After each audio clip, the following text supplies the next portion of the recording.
So Deborah's Place didn't always do eviction prevention. Before we started this eviction prevention program, there was a young woman who lived in the building. When she moved in, she had been working and had been paying her rent.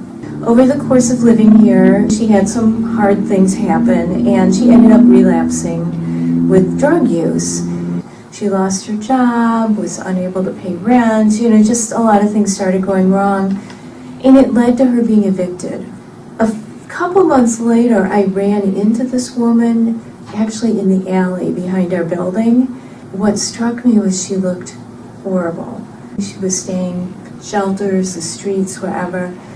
And it just occurred to me, what have we really done? Now, not only is she struggling with her addiction, but she's struggling with her addiction without a roof over her head. That, for me, was a defining moment that made me realize we had to do something differently. Not only was this woman back on the street and struggling, but she's having to use the emergency room. She's possibly getting involved in the criminal justice system, Department of Corrections. It seemed to me as though we were not only doing an injustice to the individual woman, but also to the system as a whole. So that was, for me, kind of how the eviction prevention program began. Over the years, we've really refined it. I think we've learned a lot and we've evolved a lot. What we are about is breaking the cycle of homelessness. How is someone ever going to continue their fight with addiction, with mental illness, when they don't have a roof over their head? And they're just worried about where they're going to get their next meal and where they're going to sleep tonight. So for me, it makes a lot of sense to do whatever we need to do to keep people housed.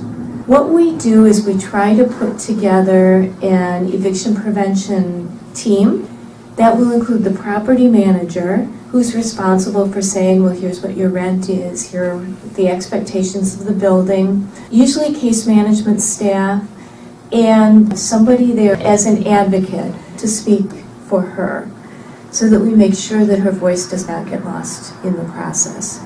Through that team, through that process, we make a plan. And it may be a plan to say, okay, you owe some back rent. Can we look at your budget? Can we look at ways that you might be able to get back on track paying rent and maybe add a little bit every month toward the past rent? Can you work with your case manager individually on creating a budget? And then reconvening to look at that plan to say, okay, how's it going?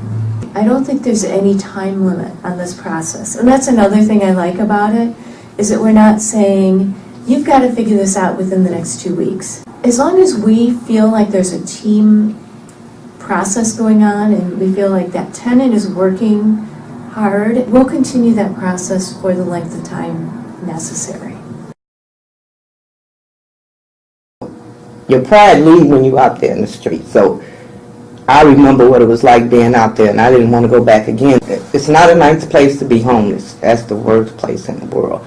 There's nothing bad that I can say about Deborah's Place. I moved here in 2006, so it's actually been like 7 years, right? About 7 years now. They work with me a long time. I have to be honest. They work with me a long time. I mean, I had got myself caught in a situation that I was drowning. That's the only way to say it. I was drowning, and they allowed me to tell them why I was in that predicament at the time, and they listened. They actually listened. So they worked with me for a period of 4 years. Each year I had a eviction prevention team that worked with me. We came up with another agreement. I started that. It collapsed, but they still allowed me to live here, on the agreement that I would pay whatever I could. Then I found a job, so I started paying rent and a little on the behind rent also. To this day, I'm still working on the back rent. I still owe back rent. Not as much as I used to, but I still owe back rent. But right now I'm not employed. The hardship is paying the difference until I can get back on my feet again. Look, that was 4 years. Most places would have just threw me out. But they didn't. They didn't. They was willing to work with me. I was willing to work with them. And I'm here today. I know that the year before we implemented the program, I think we had 8 evictions that year between all of our different programs. And I think the year after that it was 2, and then the year after that it was 0.